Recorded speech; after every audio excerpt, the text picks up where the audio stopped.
যে আমার এই হেদায়েতের অনুসরণ করবে, ফালা খাউফুন আলাইহিম ওয়ালা হুম ইয়াহজানুন, তাদের কোনো ভয় নাই, কোনো দুশ্চিন্তা নাই। যেই জান্নাত থেকে গিয়েছো ওই জান্নাতে ফিরে আসবে ইনশাআল্লাহ। এটা একটা কথা।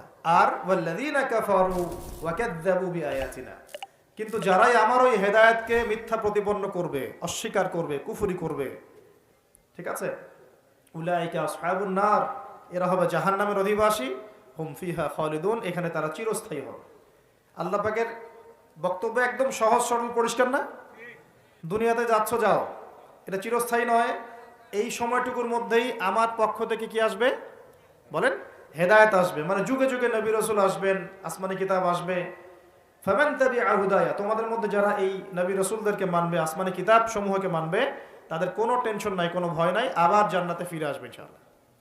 আর যারা নবী রাসূলকে মানবে না, আসমানি কিতাবের পরোয়া করবে না, নিজের প্রবৃত্তির দাসত্ব করবে, উলাইকা আসহাবুন নার, তারা জাহান্নামে যাবে, সেখানে চিরস্থায়ী হবে।